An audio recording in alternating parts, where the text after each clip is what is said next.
ایک نصاب دیتا ہوں، وہ 3 تسبیحات کا نصاب ہے۔ میں ایک بات اکثر عرض کرتا ہوں، ہم دعائیں پڑھتے ہیں، مانگتے نہیں ہیں۔ سب معاف ہو جائیں گے پر میں معاف نہیں ہوں گا، نہ میں سونی نہ دولت پلے، کیوں کر یار مناواں ہوں۔ نے یہاں تک فرمایا جو 3 تسبیحات صبح شام اہتمام سے کرے، صرف 3 سال، اور وہ اس وقت تک اللہ اس کو موت نہیں دیں گے جب تک کہ اس کا اعلیٰ مقام اس کو دکھا نہ دے۔ جو کہتے ہیں میری چربیلے نظام، کولیسٹرول، فلاں فلاں چربیاں بڑھ گئیں، پیٹ ویٹ بڑھ گیا، اب یہ آیت صبح پڑھ لیں، اس کو پہلے سے نکال کے رکھ لیں، موجودہ نکال لیں۔ اللہ میرا کام فلاں الجھا ہوا ہے، اللہ میری فلاں مشکل ہے، یا اللہ میری فلاں پریشانی ہے۔ اب ایک بندے کا سوال ہے کہ میں کون سا ذکر کروں، کون سا عمل کروں، اور جب چلتا رہتا ہے تو انشاءاللہ اس کی طرف خیر متوجہ ہوتی ہے۔ وہ ہر بندے کو ایک تسبیح بتاتے تھے، ذکر بتاتے تھے، اعمال بتاتے تھے۔ اب ایک بندے کا سوال ہے کہ میں کون سا ذکر کروں، کون سا عمل کروں، تو ہمارے بڑے بتاتے ہیں کہ اپنے آپ کو کسی کے حوالے کر دیں، جسے پیر و مرشد کہتے ہیں، یا سارے معمولات کر سکتے ہیں، یا پھر اپنے آپ کو کسی کے حوالے کر دیں، پھر وہ جیسے اپنے معمولات تمہیں دے وہ ویسے کریں۔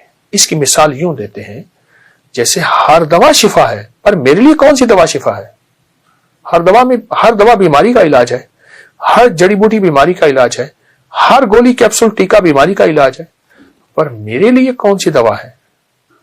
یہ بہت ضروری ہے، یہ بہت ضروری ہے۔ اگر آپ کو اللہ کا کوئی نیک بندہ مل جائے تو اس سے اپنے اذکار منتخب کرا لیں، اور اس سے بڑا فائدہ ہوتا ہے۔ انسان جو ہے وہ پھر اس ترتیب سے اس روحانی دنیا سے چلتا رہتا ہے، اور جب چلتا رہتا ہے تو انشاءاللہ اس کی طرف خیر متوجہ ہوتی ہے، رحمت متوجہ ہوتی ہے۔ میں آج آپ کو ایک نصاب دیتا ہوں، وہ 3 تسبیحات کا نصاب ہے۔ ایک تسبیح تیسرا کلمہ، ایک تسبیح درود پاک، اور ایک تسبیح استغفار کی۔ تیسرا کلمہ پڑھنا ہے اللہ کی عظمت کے استحضار کے ساتھ۔ دیکھیں، میں ایک بات اکثر عرض کرتا ہوں، ہم دعائیں پڑھتے ہیں، مانگتے نہیں ہیں۔ ہم نے یہ ایک تسبیح مانگ کے پڑھنی ہے۔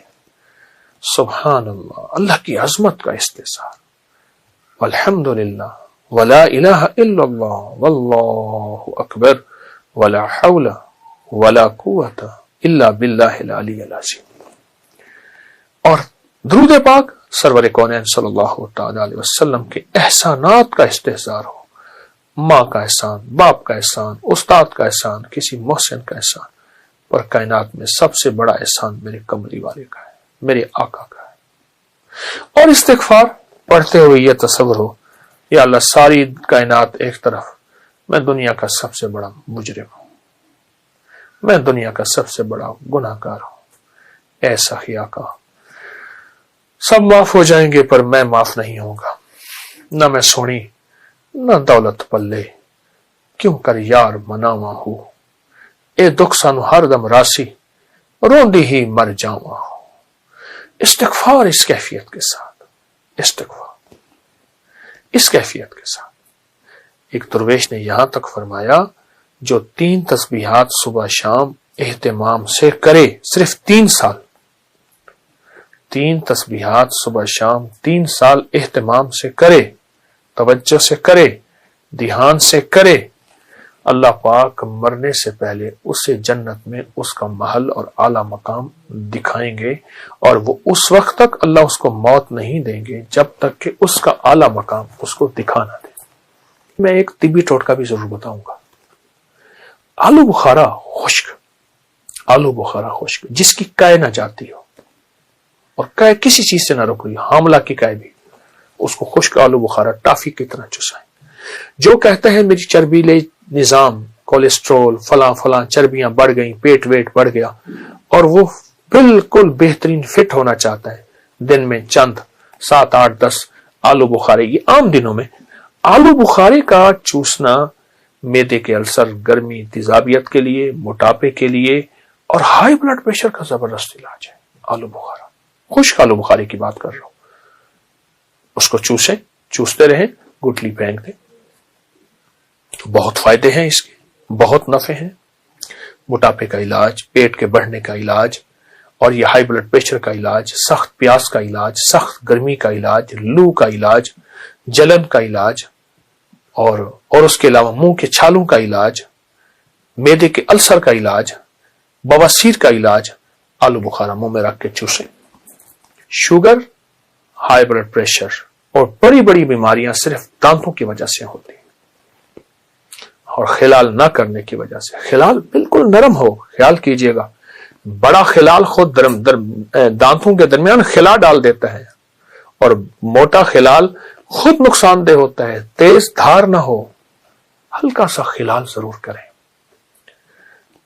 اپنی مزاجوں میں، اپنی طبیعتوں میں، اور خلال کبھی بھی دانتوں کی صحت کے لیے، جسم کی صحت کے لیے نہ کیجیے گا۔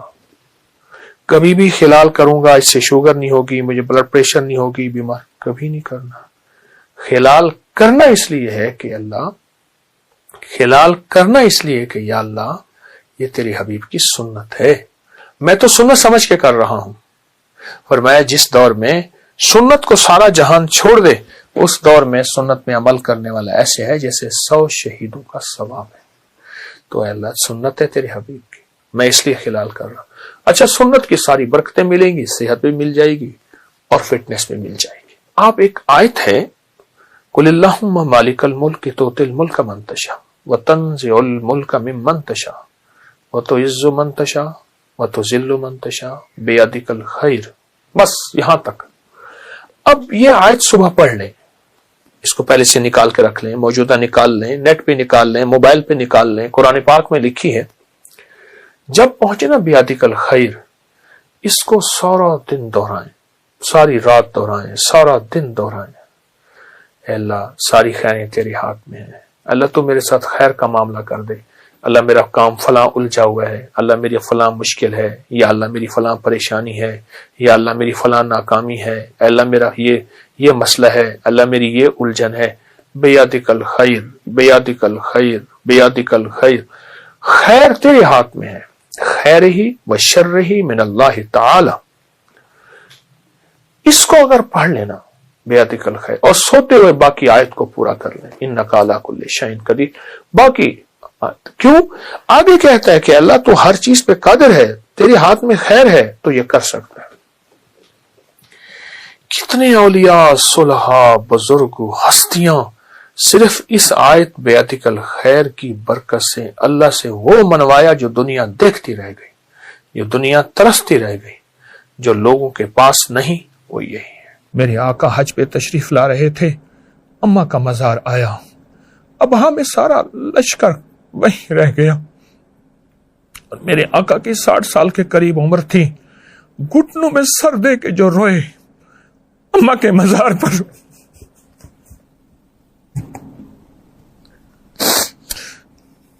سارا لشکر رات وہیں گزاری، 6-7 سال کے تھے۔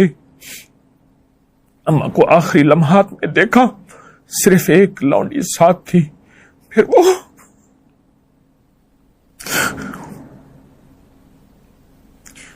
اماں کو تدفین کیسی ہوئی ہوگی؟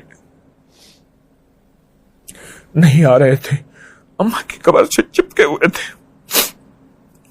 اس ماں کی محبت وہ لونڈی کیسے دے سکتی تھی، وہ خاتمہ کیسے دے سکتی تھی؟ پھر وہ زندگی کا واپس نظام لوٹا۔ آپ حج پہ تشریف لا رہے تھے اور سارا لشکر وہاں رکا، اور اماں کے مزار پہ بیٹھ کے میرے آقا اپنے گھٹ میں سر دے کے گھنٹوں روئے تھے۔ اس ایک رونے کا، ایک آنسو کا قطرہ، اس کی برکت، اس کا کائنات کا نظام وہ ہمیں عطا فرما دے، اس قطرے کی خیریں ہمیں عطا فرما دے، اس قطرے کی برکتیں عطا فرما دے۔